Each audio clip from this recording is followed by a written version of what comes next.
Hello! Alright, in this set of videos we are going to focus on Sparta. We have been talking about general trends in the archaic Greek world in terms of political structures and social structures, and we focused in on the example of Athens, which, we tend to spend a lot of time on Athens in a Greek Civ course just because Athens is a major city and we have more artifacts left from Athens than anywhere. We can say a lot about it. But there are obviously lots and lots of other city-states as well. The only other one we're going to really focus on here at this point, though, is Sparta. And so I wanted to spend these few lectures talking about Sparta.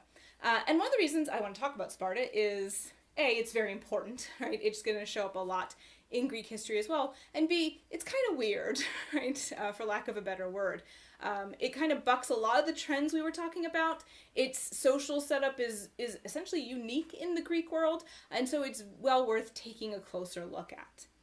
Now, there are some issues with talking about Sparta, and one is that there's actually very few sources and artifacts about the Spartan world. The Spartans were not they did not love literature and writing the way that the Athenians did, and in fact, Spartans may have been essentially illiterate. That was just not a focus of their life, so they don't leave that many records. There's also an issue, it's called the Spartan mirage, and it's this issue where academics at a certain time, and scholars even in the ancient world, became convinced that Sparta represented a kind of almost utopian society of pure equality. And that is, of course, ignoring a lot of factors in the Spartan world. But their writing becomes a bit biased towards creating that image. And so there can be issues with older scholarship and even the ancient scholars themselves. So there are some issues with trying to reconstruct the Spartan world, and some questions we definitely still have when we look at the sources asking, is this real, or is this just what people said because it fit with their image of Sparta? So I want to start in this video by talking a little bit about the origins of Sparta and some leading up to some of the things that makes it unique amongst Greek polis. So Sparta sits on a plain called the Laconian Plain. Right? The region it's in is usually called Laconia, in the same way that Athens is in a region called Attica. Right? And the Laconian Plain had been settled as early as the Mycenaean period. There was probably a palace at the site of Therapne in the Laconian Plain. But like most other places in the Greek mainland, once the Mycenaean civilization fell apart, it too suffered a major population decline, and then it enters into a pretty normal sort of Iron Age structure of stock raising and local chieftains and things like that. But then we see in the 8th century, sometime in the 8th century BC, that Sparta is created through a process of synoikism, this unification. And we are told that there are a group of 5 villages which all came together and agreed to share a common capital, that capital being the site of Sparta itself, and to be part of a common government, right? Creating the polis of Sparta. All right. And I'll note too, just right now, that we call it Sparta. It was actually also called Lacedaemon in the ancient world, so you will see both names referring to the same place. So Sparta had a bit of an issue, and that is that the land that it had was not able to support its growing population. They just did not have enough land. Now, we saw something similar happen with Athens, and they turned to commerce. They developed some new industries, they traded in order to get grain and other foodstuffs into Attica, and Sparta just did not have the same opportunities. For one, they're pretty far inland, right? This is another thing that makes them kind of unique amongst a lot of the city-states we look at, which are usually right on the coast or by the coast. Sparta's pretty far inland, without easy access to the sea, which means that it's hard for it to engage in trade.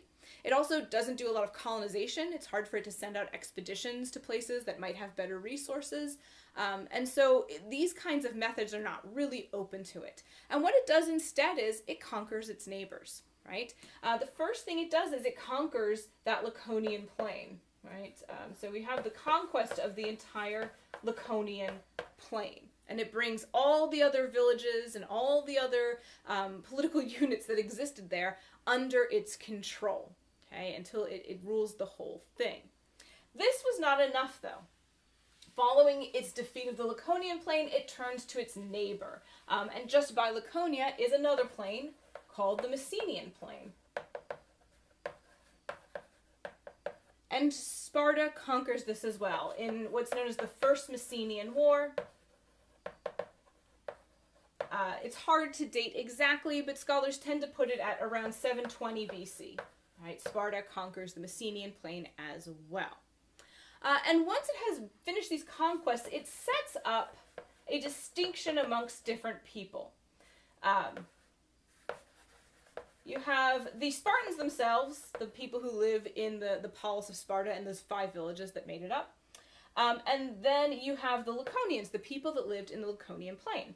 These men are turned into what are known in the Spartan world as perioiki. It's a word that kind of means like neighbors, essentially. The perioiki are free men who live in the Spartan state but are not full citizens, the way that the actual citizens of Sparta, the residents of Sparta, are. They do serve in the army. They have their own special units that they gather in when Sparta goes to war. In general, they don't have any government participation. They don't have the right to vote. They don't have the ability to hold any kind of office in the Spartan state. So again, they're not citizens, but they do have military obligation. They do a lot of economic work in the Spartan state, though. They are farmers on freely owned farms, right? They're not like tenants or anything like that. They own their own farms. We have craftsmen amongst them. We have merchants amongst them. So they form a kind of a middle class in the Spartan world of free men in the region of Laconia. The Messenians, on the other hand, are turned into what the Spartans called helots. And helots are a form of slave.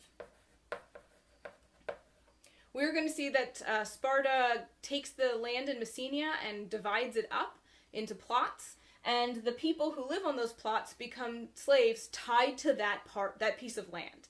They live there, they work that land, and they don't leave it, right? They work that land for the Spartan who owns it, in fact. They're required to give a certain amount of their goods to the person who owns that land. And so you may think, well, it's kind of like a tenant farmer then, because they pay a certain amount, they keep the rest.